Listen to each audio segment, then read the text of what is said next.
Aujourd'hui, je te présente Ekaterina et Abraham qui nous racontent leur histoire pleine de rebondissements. Pour que tu puisses choisir d'écouter l'épisode en toute connaissance de cause, je t'annonce dès maintenant que leur fille est finalement née par césarienne. Leur histoire, tu le découvriras dans quelques secondes, nous rappelle l'importance de la résilience et de l'ouverture face aux imprévus qui peuvent se présenter. Bienvenue dans le podcast de Annie Bérère. Passionnée de grossesse et d'accouchement, Annie est accompagnante à la naissance depuis plusieurs décennies. Elle est également ostéopathe spécialisée en périnatalité et formatrice à l'international. À ce jour, elle a aidé des milliers de femmes, de couples et de familles à se préparer pour vivre une expérience de naissance la plus alignée possible à leurs désirs. Voici ta doula ostéo, Annie Bérère. C'est avec une petite dose d'émotion que je reçois Abraham et Ekaterina qui vont venir nous raconter leur histoire. Bonjour à vous deux. Salut! Bonjour. On entend bien ma petite fille derrière, Ada, qui est au sol et qui participe à sa façon à l'enregistrement. Donc, Abraham, jusqu'aux dernières nouvelles, t'es mon fils. Oui. Ça n'a pas changé, hein? Non, c'est exact. Et Kat, c'est ma belle-fille, d'amour. Oui. Vous êtes là aujourd'hui pour nous partager l'expérience de la naissance de votre première fille. Une expérience, comment on pourrait la qualifier? Quel adjectif on pourrait utiliser? Pleine de rebondissements? Oui. Vous allez voir que probablement qu'une histoire comme la leur, vous avez jamais encore entendu ça, là. C'est quand même une expérience qui est très rare en termes de récurrence. En termes de statistiques, je pense qu'on n'est pas pire. Ça a été une grossesse qui a été désirée. Oui, Vous l'aviez même planifié. Vous m'avez même pris par surprise parce que vous m'aviez dit « Prépare-toi, ça s'en vient », mais je m'attendais pas à ce que ça soit aussi... efficace. Oui. Effectivement, c'est vraiment le bon terme, efficace. Et donc, la grossesse s'est assez bien passée. Honnêtement, grossesse parfaite. Il n'y a rien à redire. Ça a super bien été. Tout était beau. C'est petit nuage. Petit nuage. Pour toi, Abraham? Oui, moi aussi, c'était bien moins pire. Je m'attendais à pire. Ah oui? Oui. Raconte, à quoi tu t'attendais? Et Kat était une femme enceinte et très vivable. Que tu t'attendais à ce qu'elle ait des sautes d'humeur et tout? Ouais. Mais non, elle faisait juste dormir. Moi aussi, je m'attendais à ça. À avoir des cravings, à avoir des sautes d'humeur. Mais finalement, j'étais quand même fine. Ouais. Elle faisait juste beaucoup dormir. Pas trop dur à gérer. Ouais, c'est ça, c'était facile à gérer. Merveilleux. Et là, ben en fait, tout s'est très bien déroulé jusqu'à temps qu'on arrive en presque fin de grossesse, où là, il est arrivé un événement qui a fait tout basculer d'une certaine façon. Ouais, ben dans le fond, tu sais, échographie de 32 semaines, c'est là qu'on a appris qu'elle était en siège, mais jusque-là, tu sais, on avait encore plusieurs semaines pour que Ada se retourne. Tu sais, il nous disait vers la 36e semaine, idéalement, elle serait retournée la tête vers le bas, tu sais. Fait qu'on, à la maison, on a travaillé fort, on a fait des inversions, écoute, tous des petits trucs qu'on pouvait pas trouver pour essayer de la faire, tu sais, d'encourager à se tourner. Puis c'est à la 36e semaine qu'ils ont confirmé qu'Ada était encore en siège. Fait que là, ça devenait un petit peu plus compliqué. Ouais, puis là, pour parler des hauts et des bas, il y a eu quand même un moment où vous m'avez texté en me disant « Ça y est! » Je sais pas si vous vous souvenez de ce moment-là où vous avez eu l'impression qu'elle s'était retournée à la maison. Ouais, je m'en souviens. J'étais en train de faire une inversion justement dans ma chambre, puis j'étais pas mal sûre qu'Ada s'était retournée parce qu'elle avait fait un gros mouvement. Puis bon, on saura jamais si elle s'était vraiment retournée ou pas, mais une semaine plus tard, quand on était rendu chez le médecin, elle était encore en siège. Donc, est-ce qu'elle s'est retournée puis re-retournée? On le saura jamais, là, mais c'est sûr qu'à ce moment-là, on avait un petit peu espoir que ça soit plus simple que prévu, mettons. Et entre ce 32 et ce 36 semaines de grossesse-là, quel est votre état? Est-ce que vous êtes zen? Est-ce que vous commencez à sentir que le stress monte? Ben, moi, j'avais espoir qu'elle retourne, qu'il y ait un retournement, parce que la version, je pense qu'on avait dit que c'était 30% de chances que ça fonctionne, puis il y avait un certain nombre de pourcentages dont je ne me rappelle pas non plus, des bébés qui retournaient naturellement après un certain temps. Donc, ça m'inquiétait pas trop. Et sinon, voilà, c'est sûr, c'est facile pour moi à dire en tant que papa, là, mais la césarienne ne me stressait pas vraiment. Là. Je souhaitais éviter la césarienne parce que je savais que c'était pas ça l'idéal des 4. Mais c'est sûr que j'avais pas peur pour Ada. Puis que donc, pour toi, Abraham, l'idée d'avoir une césarienne, parce que, dans le fond, Ada restait en siège, c'était pas quelque chose qui te dérangeait beaucoup, mais, et Kat, Ouais. toi, t'avais un grand désir de vivre un accouchement physiologique. Vraiment. Fait que c'est sûr que moi, quand j'ai su qu'il était en siège, ça a commencé à me stresser, mais Abraham, il était quand même bon pour me garder les pieds sur terre, pis justement, il me sortait les chiffres, là, comme quoi j'avais encore beaucoup de chances qu'Ada se retourne, puis tout ça. Fait que j'ai essayé de mettre ça sur off, puis ou en tout cas de côté, en me disant, écoute, on fait qu'est-ce qu'on peut, là. J'ai même fait de l'acupuncture. Ben, vous avez tout fait ce qui était possible de faire, là, pour la convaincre. Ouais. Ouais. Et d'où ça venait, cette envie-là pour toi d'avoir un accouchement physio? C'est une méchante bonne question. J'ai envie de dire que tu m'as influencée, c'est sûr. C'est sûr, mais je suis pas quelqu'un qui aime ça être très médicamenté en général, là. Pas que je suis grano ou quoi que ce soit, mais tu sais, d'habitude, j'essaie de limiter le plus possible. Puis, on dirait que je voyais ça un peu comme un défi personnel de lâcher prise. Parce que, tu me connais, là, je suis quand même j'aime ça contrôler, être hanté. Mes affaires sont planifiées à l'avance, je sais comment ça va se passer, etc. Fait que pour moi, c'était vraiment un beau défi que je voulais relever, tu sais, en tant que personne, pour essayer d'avoir plus de lâcher prise. Fait que, ouais, je dirais que c'est pour ça, en majorité, là, pourquoi je voulais le vivre, puis en même temps pour la connexion aussi que j'allais avoir avec Ada, c'est d'être comme plus dans notre bulle, question d'intimité. Donc, 36e semaine, est toujours en siège, donc on essaye une version. Et la version échoue. Là, raconte-nous, Kat, comment ça fonctionne, là? Est-ce que vous êtes d'accord pour nous raconter, là, concrètement, on arrive dans un genre de local qui est une petite pièce d'examen normale, ou est-ce que ça se passe? Ouais, ben dans le fond, t'arrives à la salle de triage de la salle des accouchements. OK. Puis, ils commencent par monitorer ton bébé pendant 20 minutes pour avoir une petite idée de c'est quoi l'état normal de ton bébé. Après ça, ils t'envoient dans une autre salle d'hôpital assez standard, là, très petite, où ils font des échographies. Puis c'est là aussi qu'ils vont faire ta version. Donc, t'es couché sur un lit, tout simplement. Puis le médecin va faire des échographies à certains moments dans la version pour s'assurer, vérifier la position du bébé, puis aussi monitorer son cœur pendant la version pour être sûr que tout aille bien. Puis là, dans le fond, la façon dont ça fonctionne, c'est que toi, t'es couché sur le lit, qui est quand même assez bas.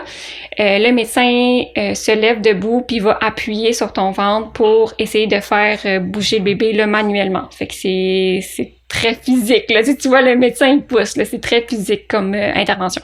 Oui, il y a certaines mères qui vont partager que ça leur a fait mal. Il y en a d'autres qui vont partager que c'était pas confortable, mais qu'il n'y avait pas vraiment de douleur. Ouais. Mais dans ton cas, ça n'a pas duré longtemps.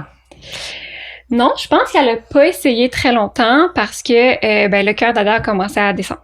Donc, elle a arrêté tout de suite à ce moment-là. Tu sais, elle a essayé plusieurs fois dans des sens différents. Puis là, dès que le cœur d'Ada a baissé, elle a arrêté tout de suite. Fait que là, la prochaine étape, c'est de voir est-ce que c'est possible de faire un accouchement vaginal en siège. Déjà là, on était chanceux parce que c'était un hôpital qui considérait. Donc, il y a certains hôpitaux que c'est un césarien automatique.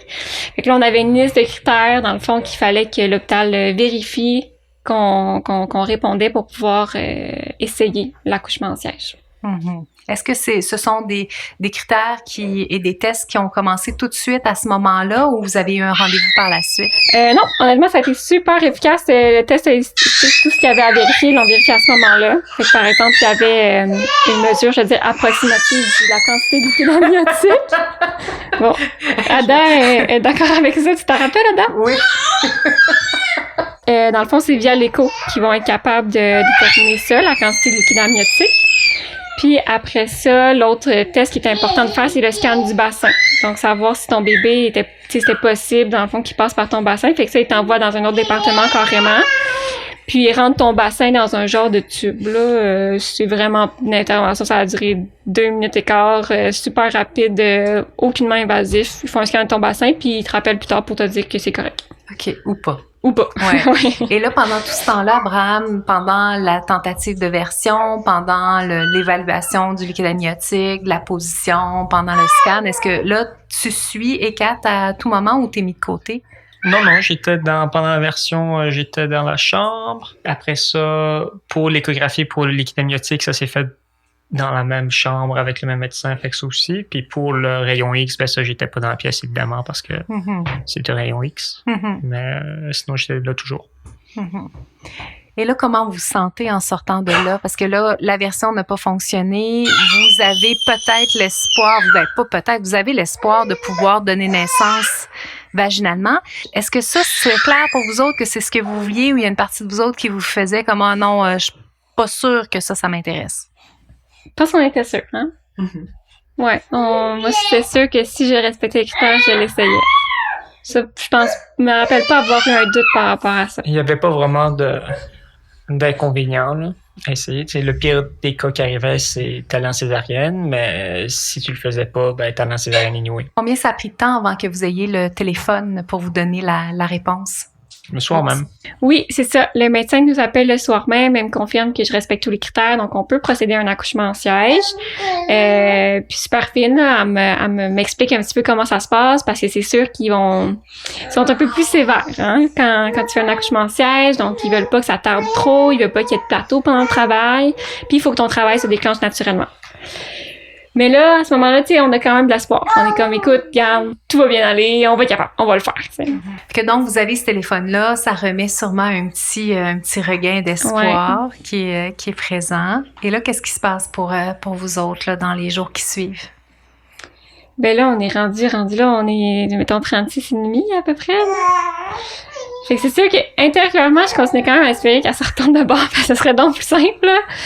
Mais pour l'instant, on continue notre vie comme ça va, mais la césarienne commence de plus en plus à me trotter dans la tête. Puis te trotter dans la tête dans le sens où t'en as peur, pas dans le sens où tu veux ça. Exact, dans le sens où j'en ai peur. Puis je me dis crime, ça commence à jouer sur mon moral pas mal. Abraham, est-ce que tu es témoin de ça à ce moment-là? Est-ce que tu te rends compte que pour Hécate, c'est difficile ce temps-là? Oui, on a beaucoup de discussions sur le sujet. Là. C'est un thème récurrent. Puis comment ça s'exprimait, Hécate? Est-ce que tu pleurais? Est-ce que tu te sentais triste? Comment ça s'exprimait dans ton quotidien? Ben, j'avais des petits épisodes de pleurs pas mal tous les jours, là. Mais je dirais que le restant de la journée, ça allait bien. Tu sais, souvent, c'était le soir que on dirait que c'était la journée retombe, t'as le temps un peu de penser à tout, là. Ouais! Ah, OK, ça décrit de content, c'était pas clair. Fait que oui, c'est ça, c'est vraiment le soir, ça retombe, t'as le temps de penser à tout, puis là, on dirait que le stress, il commençait à monter de plus en plus jusqu'à ce qu'Abraham, il me prenne un peu en charge, puis ils disent, bon, là, il va falloir trouver une solution, tu sais, pour que ça se passe bien, puis qu'on revienne dans le positif, là. Évite les si j'avais su en connaissant à l'avance toutes les étapes importantes jusqu'à la fin de ta grossesse. Rendez-vous dans la description pour télécharger dès maintenant ton calendrier pour une grossesse facilitée et bien organisée.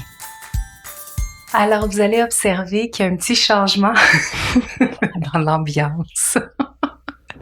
On a fait une petite pause. Abraham a installé Ada en portage et là, elle dort bien installée dans ses bras, dans l'écharpe, dans le temps qu'on va continuer notre enregistrement.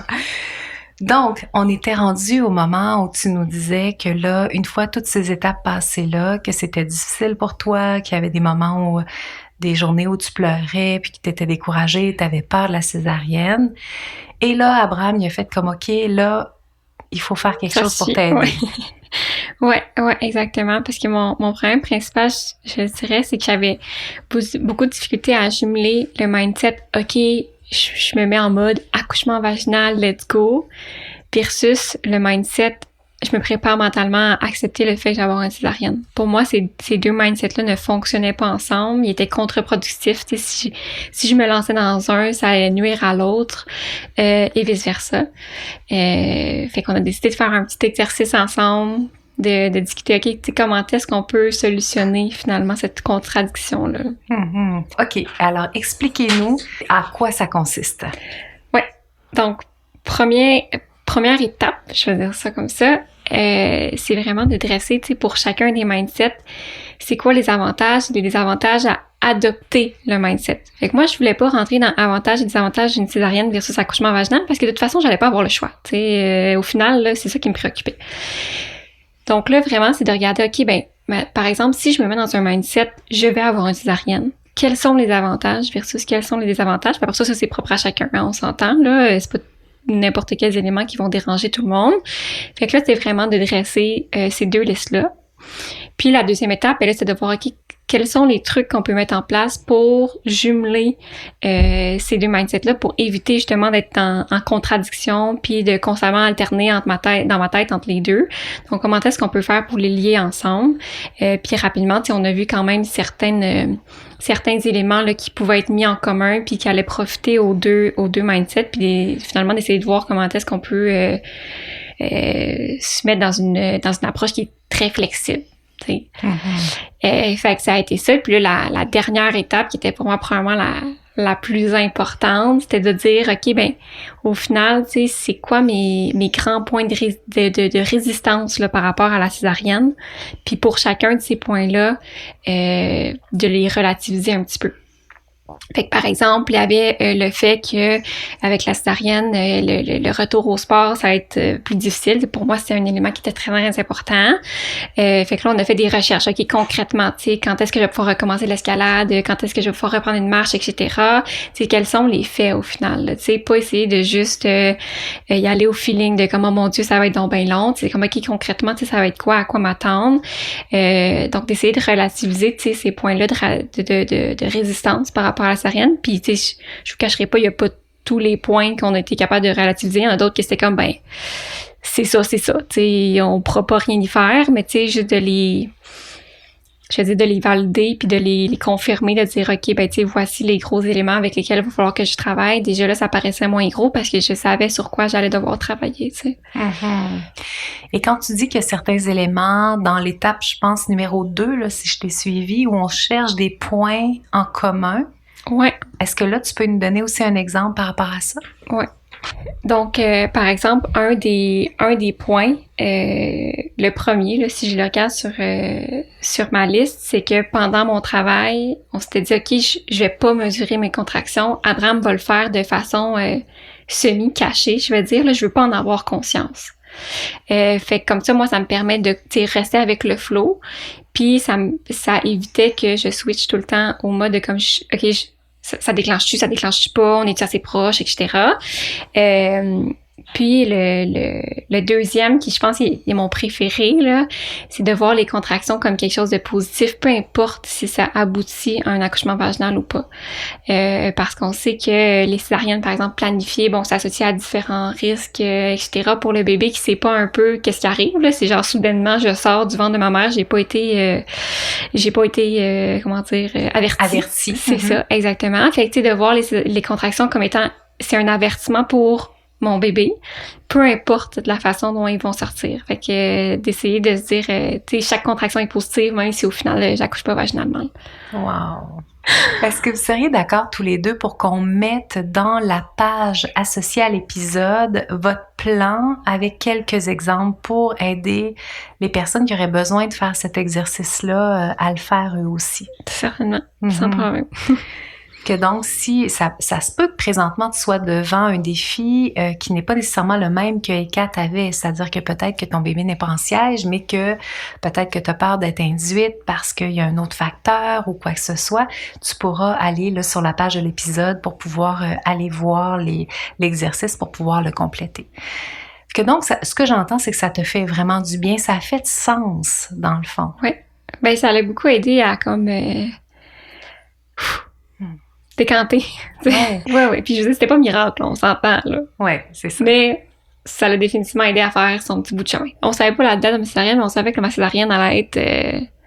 je pense que finalement, elle était comme planifiée à 39,6, quelque chose comme ça. Ouais. Notre médecin avait dit qu'on allait planifier à 39, mais que étant donné que tu préférais un accouchement normal, il avait essayé de la planifier, en fond... Le plus tard possible. Le plus tard possible, c'est ça. Dans la 39e semaine. Ouais. Ouais, exact. Fait que, tu sais, mettons, je pense que ma date prévue d'accouchement, c'était le lundi, puis ma césarienne était prévue pour la fin de la semaine. Là. OK. Puis ça, je me souviens, et là, tu vas me dire si mon souvenir est bon ou pas. Je me souviens que ça a créé un stress supplémentaire. Là, à quelque part, t'espérais en plus d'espérer pouvoir donner naissance vaginalement par siège, là, il y avait un autre élément qui se rajoutait qui faisait qu'en plus, il faut que ça arrive avant une date butoir. Oui, il fallait que je déclenche naturellement relativement rapidement, tu sais. Fait que ça aussi, on a essayé tous les trucs de grand-mère possibles et imaginables pour que ça déclenche naturellement. Ce qui a fonctionné au final, là. Mais ça aussi, c'était un gros stress, là. De me dire, OK, ah ouais, faut que ça se passe, là. Surtout qu'en plus, t'as fait une latence en pièces détachées. Ouais, ben là, c'est là qu'on y arrive. Tu sais, ma latence, elle a commencé pas à la 38e semaine, tout au long de ma 38e semaine. Dans le fond, pratiquement toutes les nuits, on avait des périodes de contraction de 1 à 3 heures pendant la nuit. Jusqu'au jour J où finalement, le lendemain matin, ça a redémarré. Puis là, c'était vraiment... c'était là que ça se passait. Ouais, puis avant le jour J, vous étiez découragé. Abraham, je me souviens, tu m'en as parlé à quelques reprises que vous espériez à chaque fois que ça s'enclenche réellement, puis que finalement, ça finissait toujours par s'arrêter, puis que c'était, je pense, toujours un peu une petite déception. Ben oui, parce que c'est sûr que moi, il y avait toujours le stress que finalement, ça déclenche pas assez rapidement pour éviter la césarienne planifiée. Fait que c'est sûr que chaque soir, c'était comme, OK, nice, il y a des contractions. Tu sais, moi, je les attendais, là, j'étais quasiment contente. J'étais comme, OK, on a des contractions. Puis là, de voir que, ça s'estompe, je me rendors. J'étais genre, c'est pas ce soir, tu sais. Puis c'est quand même, je veux dire, peu fréquent. En tout cas, moi, j'avais pas entendu souvent qu'il pouvait avoir une latence aussi fragmentée que ça, tu sais, au cours de toute une semaine. Fait que je me dis, crème, ça se passera pas, là, faut croire. Mon corps, il veut pas déclencher, il veut pas embrayer sur la prochaine vitesse, là. Fait que c'est ça qu'on a eu un petit stress qu'on n'arrive pas à déclencher pour de vrai avant la date, là. Ouais. Puis si je peux ajouter quelque chose, ton médecin t'avait examiné ta dilatation, mais t'avait demandé à ne pas la connaître. Donc à ce moment-là, on ne savait pas non plus si t'étais proche ou loin. C'est vrai. Au niveau de la dilatation. Ouais. Et là vient un moment donné où le travail s'enclenche vraiment. Ouais, fait que dans le fond, c'est dans la nuit, ça l'a fait comme d'habitude, ça l'a fait 1, 2, 3 heures. Je me suis rendormie, puis c'est le lendemain matin très tôt, là, ça recommence beaucoup plus fort, puis on se dit, OK, là, ça, c'est la bonne. OK, dès le départ, là, dès le matin, vous saviez. Ben, c'était différent. C'est déjà là que ça recommence, c'était la première fois que ça recommençait, puis là, l'intensité était plus élevée. Là. Okay. Fait que moi, intérieurement, ben c'est sûr, j'espérais à chaque fois. T'sais. Fait que je le savais-tu vraiment peut-être pas, là, mais intérieurement, je me suis dit, OK, là, on est parti. Puis que ton principal facteur qui t'a permis, parce que tu avais raison, là, de faire la différence, c'était plus l'intensité des contractions. C'était plus ça? Pas juste l'intensité, je dirais, parce que c'est la première fois que j'accouchais. Fait que, tu sais, au final, ça aurait pu aller un cran en haut, puis je l'aurais pas su, là. Fait que je dirais le fait que ça allait recommencer après. Tu sais, alors que j'ai eu une petite pause de dodo, puis après ça a recommencé, c'est plus ça, là, qui m'a fait penser qu'on était partis. Je comprends. Et là, vous aviez tous les deux comme idée de faire un début de travail à la maison. C'était ça votre plan de match? Le plus possible. Ouais. Ouais. Comment ça s'est passé, ces heures-là? Parce que là, on parle de plusieurs heures. Là, vous avez travaillé ensemble en duo. On peut dire en trio aussi, parce qu'évidemment, Ada faisait partie de l'aventure. Mais vous avez travaillé fort. Comment ça s'est passé? Je pense que ça s'est bien passé. C'est sûr que moi, j'avais peut-être des mauvaises attentes, dans le sens que je pensais que c'était plus intense que ça. Donc moi, j'étais pas vraiment conscient que Kat était rendue aussi loin dans son travail à ce moment-là. Je pensais qu'on était juste encore en préparation. Surtout, en plus, qu'on connaissait pas cette dilatation. Donc, et moi, ma peur principale, c'était presque plus d'arriver trop tôt que trop tard. Donc, c'est sûr que moi, j'étais très, très vigilant à pas trop me faire de faux espoirs. Je me disais, OK, elle est pas encore en train de crier. C'est probablement pas si pire que ça. Il nous reste probablement pour un bout encore. Mais étant donné que finalement, c'était ça le travail, je considère que ça s'est très bien passé. Moi, j'ai trouvé ça extraordinaire, là. Sérieux, j'ai des super bons souvenirs de mon travail. Abraham, il a été parfait. Je vais pas faire des faux espoirs à la maison, je suis désolée. Mais Abraham, il a été parfait. Sérieusement, là. il était très à l'écoute, mais en même temps très, je sais pas comment dire. Amoureusement directif. Ouais, exactement. Tu sais, il me prenait en charge, mais il me laissait l'espace, tu sais, de dire ce que je voulais, si je voulais quelque chose de différent. Fait qu'il m'encourageait beaucoup, mais en prenant aussi très peu de place. Il était là, il était présent, mais il me laissait complètement dans la bulle. Fait qu'après ça, tu sais, lui faisait ses affaires, il préparait le sac, etc. Je le savais qu'il faisait quelque chose. Mm-hmm. Mais il me laissait dans mes affaires, puis c'était exactement le bon niveau de présence, là. Mm-hmm. Et c'est ce dont on a besoin. Hein? Les mammifères, quand on donne naissance, on a besoin de se sentir sécurisé, mais on a besoin aussi de se sentir libre, puis pas d'avoir quelqu'un qui est tout le temps là à regarder tous les détails de tout ce qu'on est en train de faire. Ouais, exact. J'avais pas l'impression qu'il est en train de m'observer ou de se poser des questions ou d'analyser, pas du tout. Tu sais, il était plus comme, il était là, il était prêt, puis il prenait en charge tout ce qu'il pouvait prendre en charge. Mm-hmm. Et concrètement, là, qu'est-ce qui se passait? Est-ce que tu prenais des positions? Êtes-vous allé dans le bain? Est-ce que tu faisais des sons? Qu'est-ce que vous avez fait pendant ces heures-là? Ouais, ben tu pourras dire ta version après, Abraham, si tu veux, mais c'est sûr qu'on a fait plusieurs positions. Fait que mettons 4 pattes dans le lit, à côté sur le ballon, puisqu'on avait un ballon d'exercice à la maison. On a fait le bain quelques fois. Je m'accrochais sur au cou d'Abraham, par exemple. La toilette aussi. Puis après ça, niveau on avait mis de la petite musique aussi pour l'ambiance. Il y avait des bougies, on avait tamisé les lumières. Écoute, c'était quasiment romantique, là. Est-ce que c'est le souvenir, le qualificatif que tu aurais utilisé, Abraham, un moment romantique avec ton amoureuse? Peut-être pas romantique, mais c'est une assez bonne description, là. Je courais un peu partout à déplacer des bougies selon elle allait où. Partir le bain, partir chauffer l'auto, faire la tisane, c'est comme ouais, donc c'est une bonne description. Comment tu t'es sentie de voir Ekat qui travaillait aussi bien, aussi fort? Est-ce que ça a fait élever des émotions à l'intérieur de toi? Ben, encore une fois, moi, à ce moment-là, tu pensais qu'elle était à 2 cm, toi, là. Oui, c'est ça. Donc, moi, à ce moment-là, c'était un petit peu routine, genre, je m'occupais d'elle, mais j'avais pas l'impression que j'étais en train de la coucher. Et attention, parce que vous allez être surpris dans quelques minutes. Et pour vrai, ça s'est bien passé. Tu sais, même... Tu sais, ça fait mal, là. Mm-hmm. Parle-nous-en donc, là. Comment tu décrirais ça? C'est dur à décrire. C'est très dur à décrire. Ben, contraction est vraiment un bon mot, je trouve. c'est poche comme réponse, là. Mais tu sais, c'est vraiment ça, là. C'est comme ton ventre, il se comprime pendant une couple de secondes, 1 minute. Puis après ça, ça disparaît. Tu sais, c'est pas souvent quand t'as mal... T'as comme une douleur résiduelle, là, qui reste un peu, là, puis qui chicote, mais vraiment pas. Entre les contractions, c'est comme, ben c'est pas là, puis t'es à moitié endormi parce que t'es en plein milieu de la nuit, puis Tu devais être full hormone aussi, là? Ben, probablement. Ouais, puisque moi, j'étais dans mon monde. Là. Est-ce que tu voyais, Abraham, la façon dont elle te regardait lorsqu'elle ouvrait les yeux, la façon dont elle s'exprimait, qu'elle parlait? Est-ce que tu avais des indices qui te permettaient de voir qu'elle était vraiment dans sa piscine hormonale?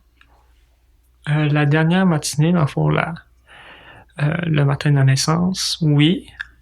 Avant ça, j'aurais pas vraiment pu dire si c'est parce qu'il était dans sa bulle hormonale ou parce qu'il était 3 heures du matin. Et quand tu me dis oui, qu'est-ce que tu observais? Comment est-ce qu'on dit bien séparer les syllabes quand on parle? Prononcer. Elle parlait doucement. Ouais, mais comme un ado. Ah, OK. Je parlais comme un ado. Ouais, tu parlais comme un ado sous. C'est drôle quand tu me dis ça, Abraham, parce que comme t'es mon fils, j'ai quelques souvenirs qui... Ben, c'est ça, on parlait comme moi dans ces souvenirs-là. C'est très drôle. Et là, il y a un moment donné où vous dites, OK, là, ça y est, on part pour l'hôpital. Qui prend cette décision-là? Comment ça se passe? Un peu les deux, je pense.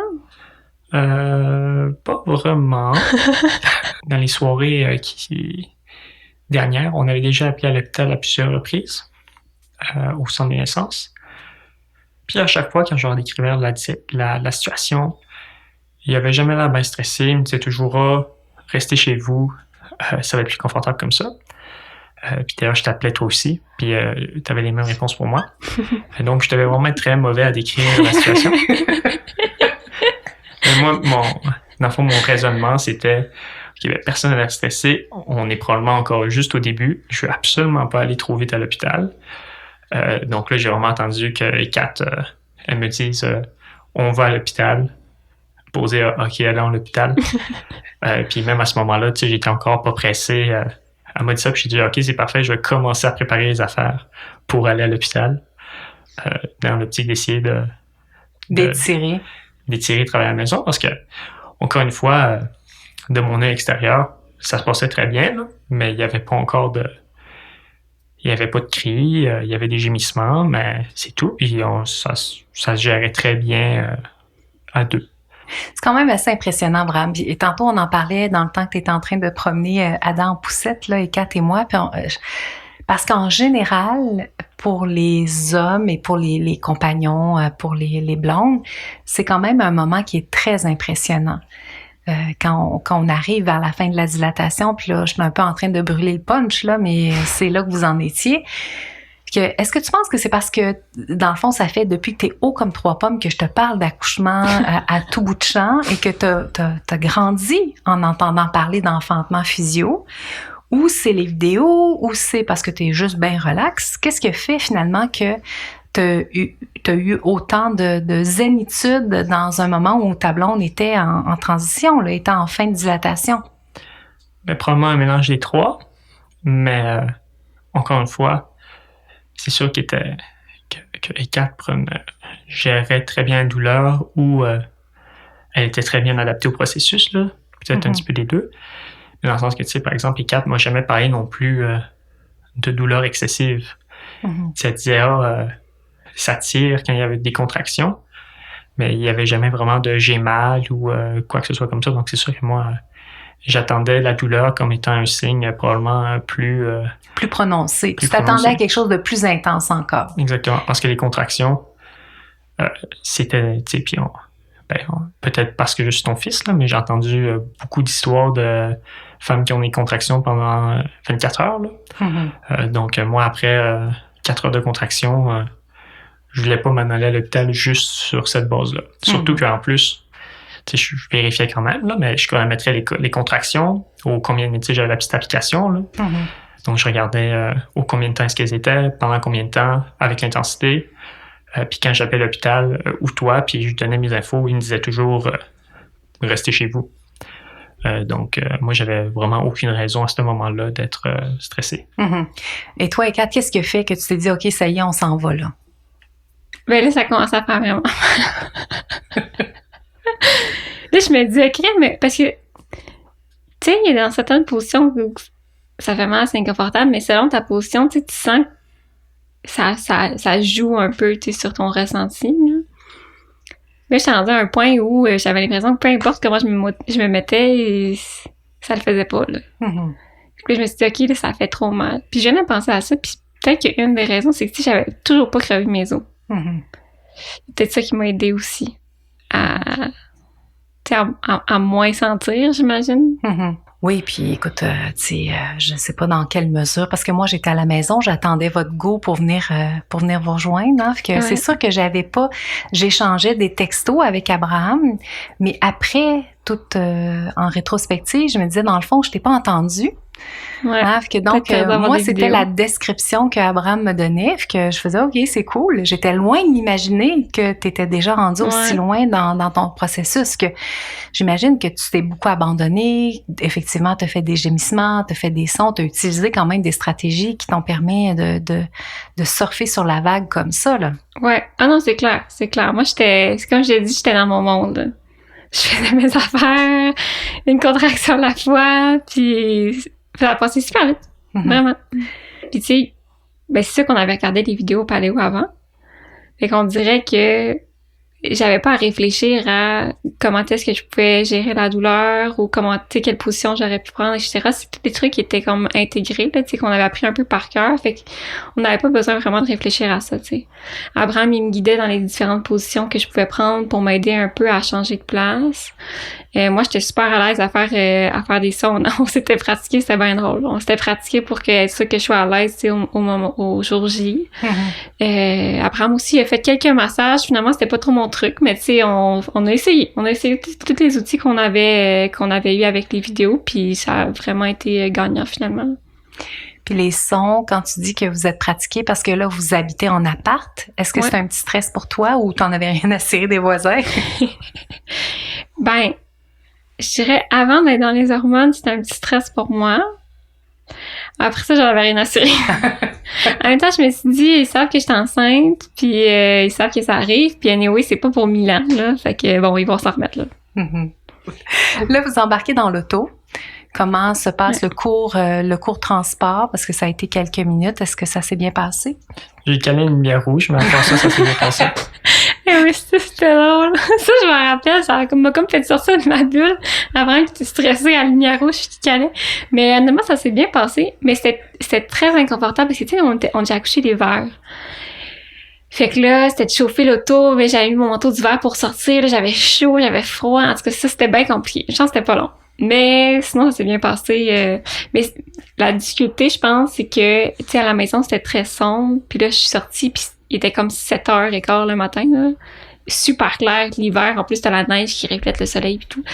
Fait que j'essayais de garder mes yeux fermés, tu sais, pour rester le plus possible dans la bulle. J'étais comme ma bulle, faut que je garde ma bulle. Fait que, mais sinon, ça s'est bien passé. Au moins, c'était pas long. Fait que... Que là, vous arrivez en milieu hospitalier, vous stationnez dans un stationnement standard, puis vous marchez, là? Ou ouais. Ben moi, je voulais pas partir sans Abraham. Je voulais pas qu'Abraham, il me drop sur la porte et dise « Ciao, bye, je te rejoins », tu sais. Non, ça fonctionnera pas pour ça, je vais marcher, je m'en fous. OK. Et ça m'a pris du temps de rendre à la porte, là. mais j'ai marché.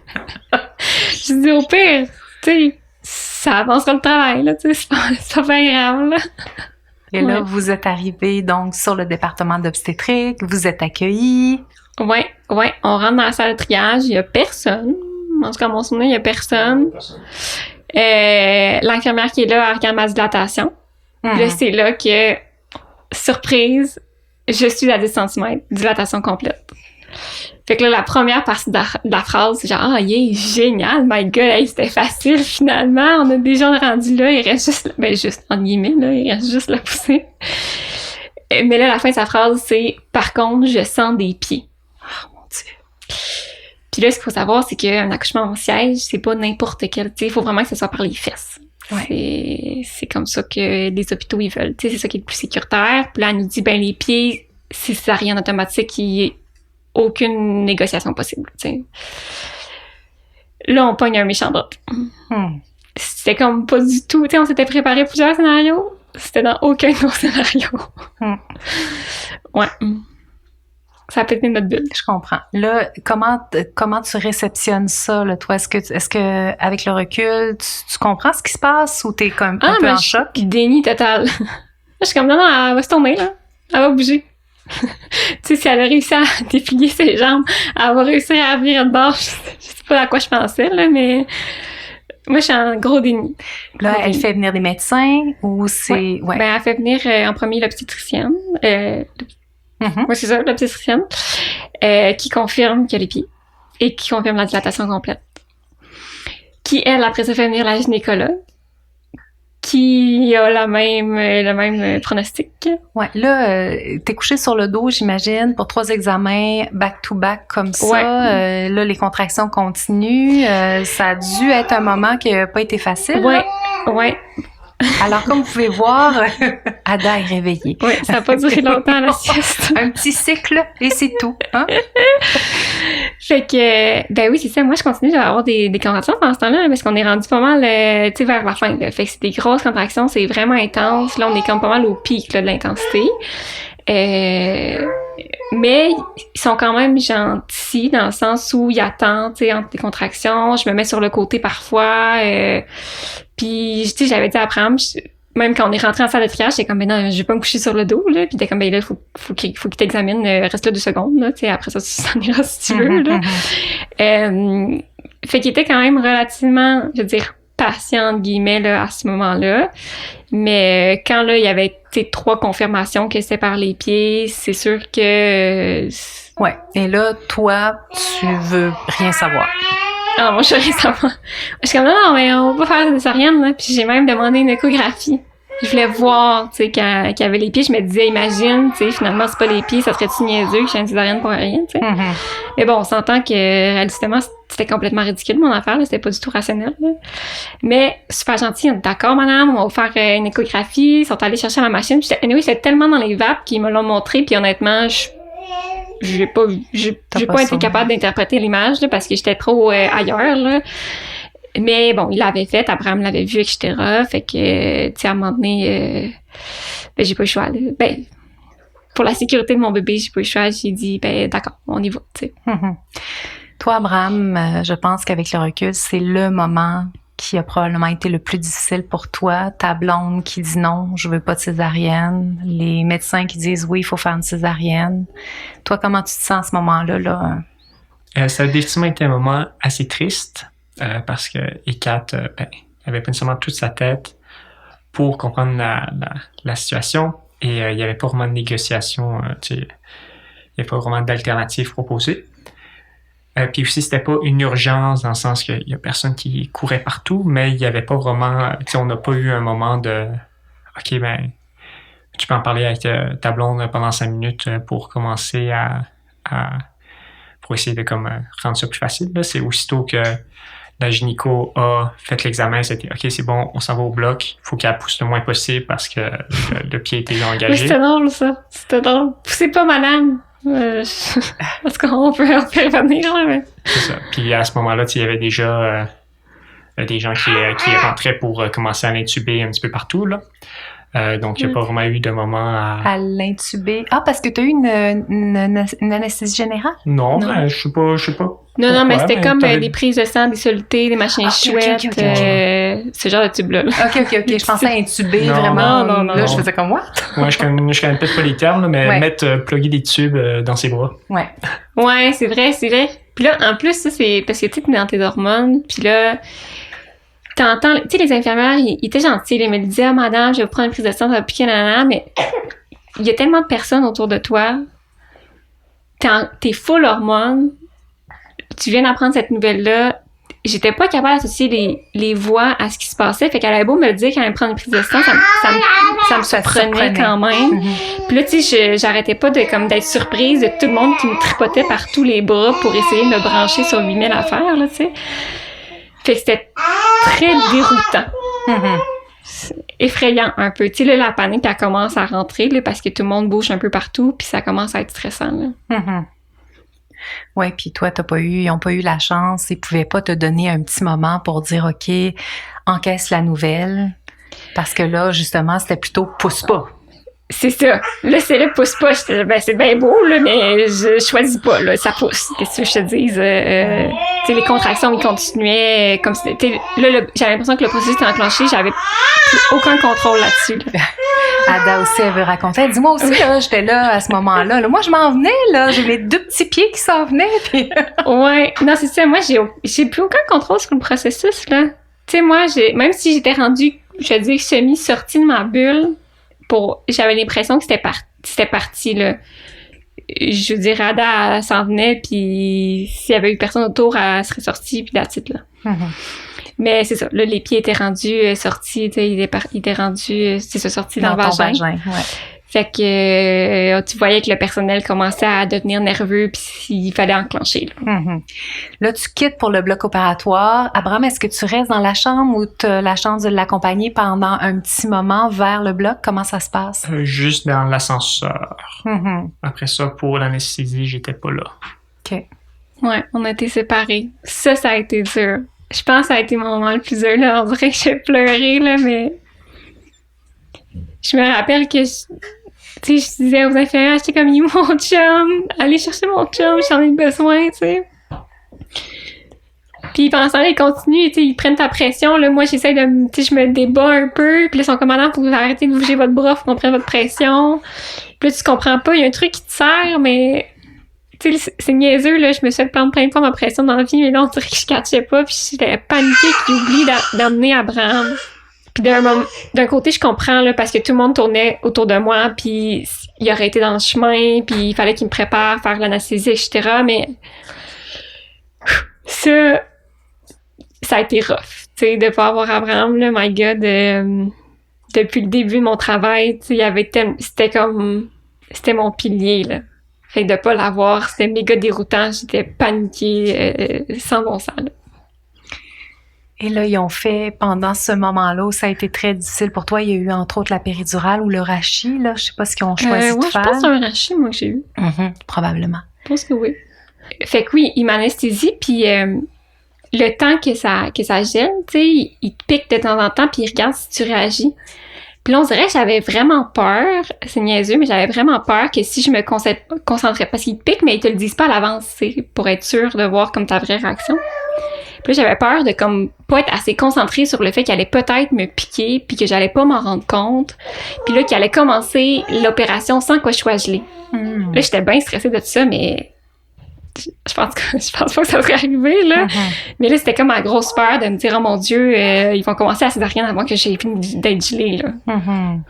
Et là, à ce moment-là, il y a un moment donné où la douleur a diminué, puis que tu as senti de moins en moins les tests, dans le fond. Ouais. Ben là, après ça, je suis partie dans les vapes, là. OK. Donc, après, est-ce que tu as des souvenirs d'Abraham qui revient dans la pièce ou non. Pas du tout? Ah oui, OK. Je le sais qu'il était là vers la fin de la césarienne. Tu sais, je me rappelle qu'il était juste en arrière de moi, comme à côté. Je sens sa présence, mais c'est tout. Tu sais, je me rappelle pas le moment qui est arrivé.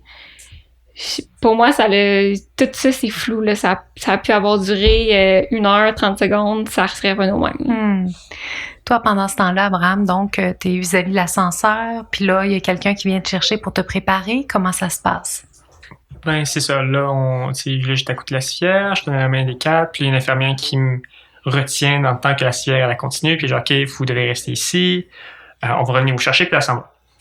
Fait que là, moi, je suis d'accord. Ben, en fait, moi, j'ai commencé à poser un petit peu des questions, mais à toute évidence, avait d'autres choses à faire. Donc, j'ai pas vraiment eu d'informations. Fait que c'est sûr que pour moi, c'est un moment qui était pas super le fun parce que ça a pris un 10-15 minutes, peut-être. Puis dans ce temps-là, moi, j'essaie de retrouver mon infirmière. Mais elle ne repensait pas, probablement parce qu'elle était avec les 4. Jusqu'à temps que finalement, ils reviennent me chercher pour revenir dans la salle d'opération. Est-ce que tu as dû te changer? Non, j'ai juste mis un par-dessus stérile. Puis quand tu es entrée, là, Hécate, de son côté, se souvient pas. Toi, quel est le souvenir que tu as? Est-ce que Hécate, elle avait les yeux ouverts? Est-ce qu'elle dormait? C'est quoi le souvenir que tu as? Les yeux ouverts, mais un peu dans les vapes, disons. Mais elle parlait, là. Elle parlait pas fort, mais elle parlait. Et là, à partir de ce moment-là, j'imagine que tout a été très vite, là, jusqu'à la naissance d'Ada.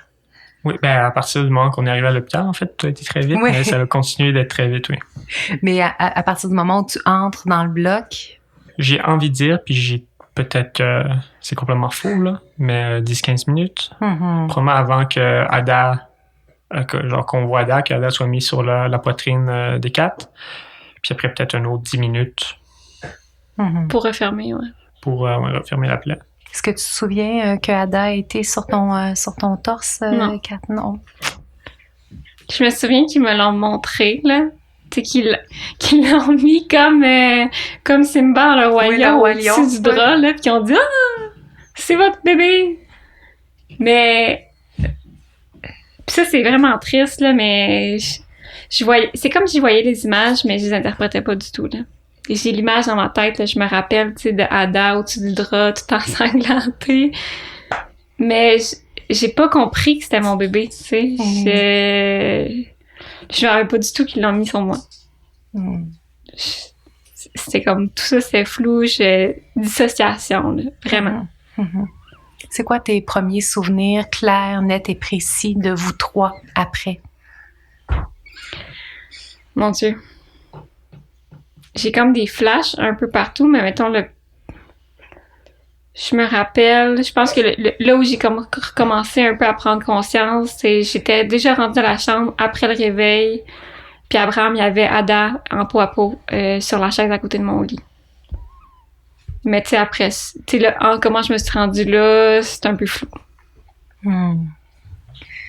Est-ce que tu penses que ça l'a influencé le lien que tu as tissé qui est extraordinaire présentement avec ta fille? Ouais. Est-ce que tu penses que ça a influencé la façon dont il s'est tissé au départ? C'est sûr que oui. C'est sûr que oui, parce que j'ai beaucoup de peine, mais Ada, là, je l'adore. Là. Aujourd'hui, je l'adore, mais ça a pris du temps. Tu sais, je te dirais un bon 2 mois, là. Je savais que c'était ma responsabilité, je savais que c'était mon bébé, je savais que j'avais voulu, mais le lien, il était pas là. Zéro. Puis ça, j'ai trouvé ça rough. Puis Abraham, tu sais, c'est quelqu'un de très rationnel, puis il m'avait même dit, tu sais, je sais pas si je vais m'attacher tout de suite au bébé, attends-toi-y, tu sais, je veux pas que ça te fasse la peine, etc. Puis lui, ben, il est tombé complètement gaga. Le jour 1, il était tellement cute avec, c'était super chou. Puis il y avait moi qui était dans une autre planète, là. Fait que on dirait que cette contradiction-là, les rôles s'étaient inversés, ça m'a fait vraiment de la peine. Mais ça a fini par venir. Ouais. Puis là, aujourd'hui, c'est mon petit bébé d'amour. En rétrospective, quand vous observez cette expérience-là qui a été vraiment pleine de rebondissements, là, c'est le moins qu'on peut se dire. Ouais. Est-ce que vous êtes capable de trouver des aspects positifs, des forces que vous avez développées ou quelque chose dans votre couple? Ou est-ce qu'il y a des aspects positifs à tout ça, au final? Est-ce que tu peux en voir? Il faut en voir. Ben, je dirais que oui. En tant que couple, moi, j'avais pas besoin de confirmation, là, nécessairement, je l'ai choisi. Mais ça a quand même confirmé des choses que j'avais même pas besoin d'être confirmée. Dans le sens où Abraham m'a soutenue d'une façon extraordinaire du début à la fin. Puis bon, la césarienne a été, je veux dire, pas nécessaire. J'aurais pu m'en passer, on va dire ça comme ça, là. Mais au final, tu sais, bon, les choses sont cassées ce qu'elles sont, là. Puis Abraham, il était extraordinaire. Puis je pense que ça nous a permis de... Parce que moi, je trouve que ça a été une expérience de bonding quand même intense, là. Puis ben moi, de mon côté, ça travaille encore plus le lâcher prise que ce que j'aurais pensé. Probablement plus que si ça avait été un accouchement vaginal. Absolument. Fait qu'on continue à travailler là-dessus. Mais écoute, franchement, là, regarde, au final, c'est ça. Ça passe, tu sais, les désagréments de la césarienne passent plus vite que prévu.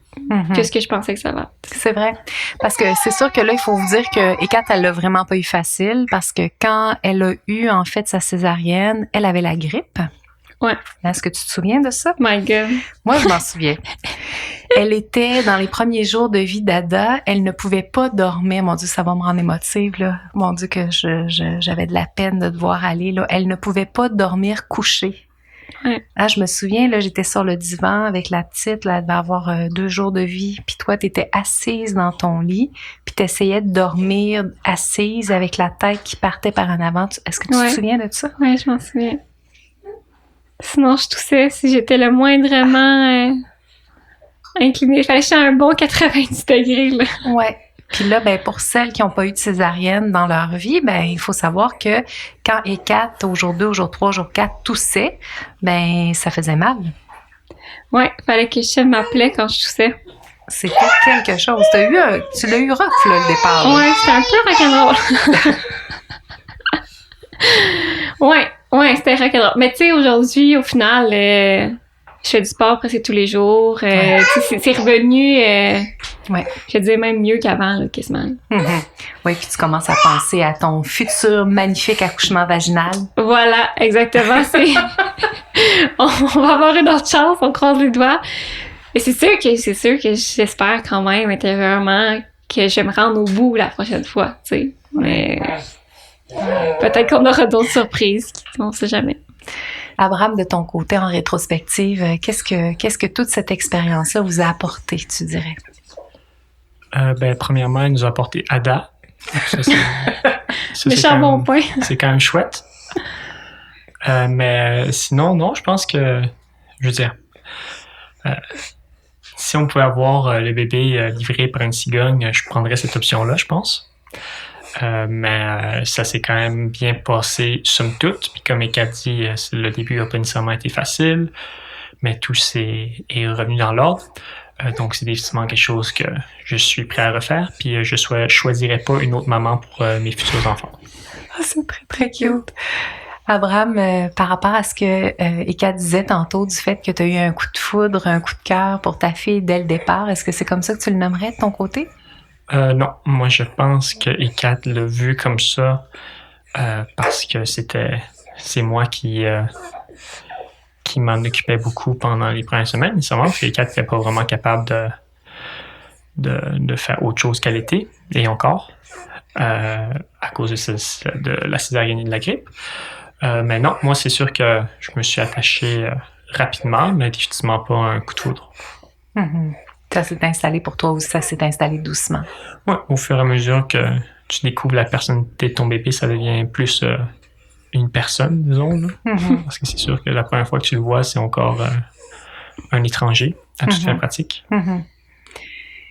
Qu'est-ce que vous diriez aux couples qui nous écoutent, qui attendent un bébé et qui ont peur de vivre des rebondissements comme le vôtre ou différents, mais quelque chose qui ne serait pas dans ce qu'ils souhaitent vraiment?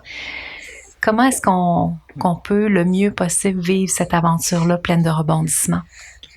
Au niveau purement préparatoire, nous, on s'était vraiment très fortement concentrés sur les vidéos prénataux de Palio. Ça, c'est super bien parce que, comme Eka disait, on était très bien préparés à l'accouchement. Mais il n'y a pas vraiment de temps de pause entre l'accouchement et le postnatal. Puis le postnatal, il vient quand même vite. Il y a quand même beaucoup de choses à apprendre assez rapidement. Donc, je pense que ça vaut la peine aussi de prendre un petit peu d'avance puis de commencer à penser au postnatal avant l'accouchement pour pas être pris par surprise quand il faut nourrir un bébé aux 2 heures pendant 24 heures puis qu'il veut pas boire. C'est vrai, mon Dieu, j'avais oublié cet épisode-là. Abraham, veux-tu nous raconter? Ben, en gros, c'est juste que, justement, encore une fois, Eka était dans les vapes à cause de sa grippe et de sa césarienne. Donc, il fallait tirer du colostrum à la seringue et le donner au bébé pendant les premiers jours de vie. Ouais, tirer mon lait pendant que je dormais. Parmi les rencontres prénatales, il y a une rencontre dédiée au postnatal. Mais au niveau du mindset, en tout cas de Eka et moi, c'était quand même une arrière-pensée. Ouais, on était comme, c'est pas grave. Ouais, on verra rendu là. Oui, exact. Mais en tant que tel, le prénatal est peut-être plus angoissant parce qu'on ne sait pas exactement qu'est-ce qui s'en vient. Puis, tu sais, c'est un seul événement qui arrive dans le futur. Mais le postnatal est quand même nettement plus demandant. Oui, puis ça, souvent, c'est un commentaire que j'ai souvent des gens qui commencent le programme au Paléo postnatal puis qui me disent on aurait dû commencer à écouter les vidéos avant l'accouchement. Oui, puis c'est plus... parce que le prénatal, les dos, ça se fait quand même bien, là, tu sais. T'es tout seul chez vous, juste les deux. C'est ça. C'est quand même relativement relax, mais là, écouter des vidéos postnatales avec une maman qui se remet de sa césarienne puis un bébé qui pleure, c'est plus difficile. Est-ce qu'il y a quelque chose que vous aimeriez ajouter par rapport à ce qu'on disait par rapport à la préparation, par exemple? Ouais, par rapport au rebondissement. Tu sais, nous, on l'a vu, on s'est préparés.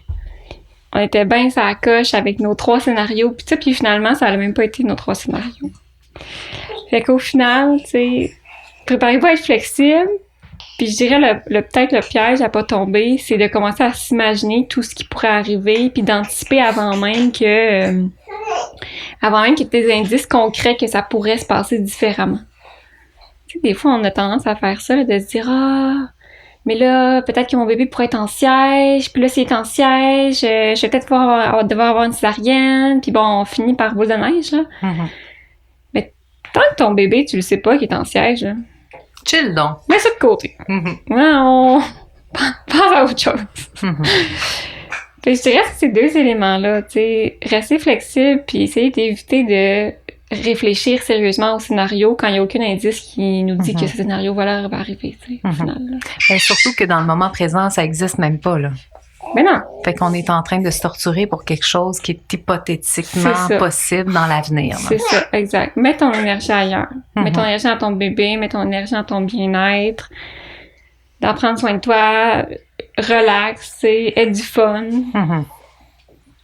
pas besoin de penser. Tant que t'as pas, tu sais, de concret, là, qui te, je veux dire, t'oblige ou te fait face, là, à des situations comme ça. Merci beaucoup à tous les deux pour les beaux partages. Merci, Hécate. Merci, Abraham. Merci à toi. Merci à toi. Cet épisode, je l'ai écouté évidemment à plusieurs reprises dans toutes les étapes de pré-diffusion. À chaque fois que je l'ai écouté, j'ai pleuré ma vie. Je sais pas toi, comment tu t'es sentie en écoutant le partage d'Ekaterina autour de son vécu de la césarienne. Je sais que c'est important d'être résiliente en lien avec la naissance. Je sais qu'il y a plein de choses qui peuvent arriver qui sont totalement imprévues. Mais, et là, tu l'entends probablement dans ma voix, je suis émotive en te racontant ça. Je suis aussi très en colère. Je ne comprends pas comment, à notre époque, au Québec, on ne puisse pas comprendre que donner naissance, ce n'est pas seulement sortir un bébé de notre ventre. Pour moi, là, c'est totalement inacceptable qu'encore de nos jours, on gèle le cerveau des femmes lorsqu'on les amène en césarienne. Bien sûr que si j'ai une césarienne demain, je veux avoir une rachie, je veux être gelée au niveau de mon utérus, au niveau de ma peau, parce que ça ne servirait absolument à rien d'avoir de la douleur. Mais j'aimerais aussi être présente pour accueillir mon bébé. Et ça, là, pour moi, là, c'est inacceptable. Inacceptable qu'on ne se questionne pas par rapport à ça. Je continue à penser, j'ai accompagné plusieurs césariennes. À de nombreuses reprises, j'ai été témoin de ce que Ekaterina a raconté par rapport au fait que les mères perdent leurs souvenirs d'après l'accouchement, ne se souviennent pas des premiers moments avec leur bébé. À quel point c'est grave. C'est grave parce que ça a un impact à long terme pour plusieurs d'entre nous. Tu l'as entendu, Ekaterina a été capable de passer par-dessus ça. Elle a maintenant un lien qui est très, très fort avec sa fille. Mais je te le dis, pour certaines femmes, ça ne sera pas possible de réparer cela en lien avec un accouchement qui a été difficile, traumatique et qu'en plus on engourdit. Pourrions-nous avoir la chance, s'il vous plaît, de choisir? Est-ce que je veux être anesthésiée seulement du ventre et être très présente pendant l'intervention, pendant la naissance de mon bébé, pouvoir le voir, réagir, pouvoir vivre ça avec mon chum, avec ma blonde? Ou est-ce que je préfère être engourdie et du ventre et du cerveau? Mais il faut absolument que les femmes soient impliquées dans ce choix-là. Et si Ekaterina m'avait dit, Annie, on m'a demandé si je voulais avoir plein de calmants pour pouvoir m'assommer, et j'ai dit oui, ben je serais pas dans un état de peine comme je suis présentement, parce que ça aurait été un choix éclairé, ça aurait été un choix de sa part. Mais je sais, pour avoir accompagné plusieurs femmes, que la très grande majorité des femmes vivent ça sans avoir le choix. Puis sais-tu qu'est-ce qui est très grave là-dedans? C'est que je pense sincèrement que les gens qui sont en salle d'opération ne voient pas le problème. C'est-à-dire que je pense pas que l'anesthésiste, d'ailleurs, Hécate m'a dit à quel point elle l'avait trouvé gentil ou gentille, là, je sais plus si c'était un homme ou une femme. Donc, ça n'a rien à voir avec on est gentil, on n'est pas gentil, là. Ça a à voir avec... Il faut se questionner, là. Là, on est en 2023. On n'est plus en 1940. On n'accepte plus, de nos jours, de se faire voler nos enfantements comme ça en disant absolument rien du tout. Quand une femme a une césarienne et qu'en plus, elle avait voulu avoir un accouchement vaginal, naturel, physio, comme c'était le cas d'Hécate et que malheureusement, il y a des raisons médicales pour lesquelles on doit aller en césarienne, ben je vous en supplie, ne lui volez pas en plus la naissance par césarienne. Voyez-vous à quel point ça n'a aucun bon sens, à quel point ça va avoir un impact pour la suite pour de très, très nombreuses femmes. Puis vois-tu, j'ai encore le sanglot dans la voix, puis en même temps, il y a la colère qui se mêle à ça. Je ne sais pas comment on peut, comme société, faire ce genre de choses-là sans se rendre compte que ça n'a pas de bon sens et qu'on doit se questionner. On doit permettre aux femmes qui n'ont pas la chance de vivre un accouchement naturel, physiologique, d'avoir la chance quand même de vivre une expérience d'empowerment, même si ce n'est pas à travers un accouchement vaginal, à travers un accouchement physiologique. Et d'autant plus, c'est encore plus important à quelque part, parce que pour de nombreuses femmes, la césarienne, c'est le scénario qu'elles ne voulaient pas. C'est celui qu'elles espéraient éviter. Alors pouvons-nous, s'il vous plaît, se questionner pour leur offrir une opportunité de vivre une expérience la plus positive possible? Et quand je l'entendais dans son témoignage, je m'excuse, dire à quel point ça a été difficile pour elle, que Abraham soit pas avec elle, ça aussi, ça me fait vraiment questionner. Je comprends comme elle le comprend, qu'il y avait des manœuvres et qu'il y avait de l'anesthésie à faire, qu'il y avait plein de choses qu'il devait mettre en place pour la césarienne et qu'un compagnon, une compagne à ce moment-là aurait été un peu dans le chemin. Oui, je le comprends. En même temps, pouvons-nous, s'il vous plaît, nous questionner? Parce que ça, là, c'est des traumas, c'est des choses avec lesquelles les femmes vont vivre toute leur vie durant. Et moins la femme a la résilience nécessaire, moins la femme est outillée, moins elle est dans une situation économique favorisée, plus ça va être difficile pour elle de passer à travers ça. Alors lui laisser dans ce genre de situation-là sa personne ressource, son ancrage, ça me semble hyper important. Est-ce qu'on peut faire les choses autrement? Est-ce qu'on peut aussi s'organiser pour avoir un protocole plus clair? Parce que moi, là, je l'ai souvent vu, je l'ai souvent vécu quand j'ai accompagné des femmes ou des couples en césarienne et de me retrouver dans le corridor, là, c'était même pas ma blonde, imagine. Me retrouver dans le corridor, je sais pas où aller, je sais pas si les gens vont m'oublier, s'ils vont venir me chercher pour la césarienne. Imagine, puis moi, j'étais une accompagnante d'expérience, là, j'en ai fait des accouchements, puis c'était hyper insécurisant. Que moi, là, d'imaginer Abraham qui est dans le corridor, là, qui se demande là, où est rendu sa blonde, puis est-ce qu'il y a quelqu'un qui va venir le chercher, ça me chamboule énormément. Puis je sais que c'est pas ça l'expérience maximale qu'on peut offrir à un couple à travers une naissance qui est pas celle qu'on prévoit. Et là, ça se peut que dans ta tête, tu dises, oui, mais Annie, t'as une césarienne qui était pas prévue. C'est toujours comme ça. J'en ai vu plein de césariennes. Ce qu'ils vous ont raconté, c'est exactement comme ça que ça se passe tout le temps. À de très nombreuses reprises même, mes clientes ont demandé à ne pas être gelées du cerveau, de seulement avoir une anesthésie pour engourdir les sensations douloureuses au niveau de l'utérus. À chaque fois, elles ont perdu la mémoire court terme suite à leur accouchement, court, moyen terme après l'accouchement. Ce n'est pas normal. J'aimerais qu'on puisse se questionner par rapport à ça. Que voilà, je t'invite à aller dans la page de l'épisode pour pouvoir aller voir ce qu'on a préparé pour toi. On a installé dans le fond l'exercice dont Ekaterina vous a parlé avec quelques exemples pour que tu puisses te l'approprier. Je souhaite que ton accouchement soit le plus positif possible. Là, je suis encore beaucoup dans l'émotion. Je t'avoue que maintenant, c'est sûr que l'eau a passé sous les ponts pour Abraham et Ekaterina, évidemment. Et ils sont une magnifique famille. Tout va bien. Leur petite fille va bien aussi. Mais j'aimerais vraiment qu'on puisse profiter de leur expérience de façon à pouvoir peut-être faire changer les choses, de façon à ce que ça puisse être différent dans les mois et les années à venir pour les femmes et les couples qui auront à faire face à une césarienne qui est non désirée. Parce que bien entendu, si tu as désiré avoir une césarienne, peut-être que le deuil sera moins grand, mais peut-être que tu aimerais ça toi aussi être présente pour accueillir ton bébé. Ça se peut que si on te donne le choix, ça soit ça ta préférence, malgré le fait que la césarienne est désirée. Donc, je t'invite à me rejoindre la semaine prochaine pour une autre aventure, un autre épisode de podcast. Je t'embrasse très fort puis je te souhaite une magnifique journée.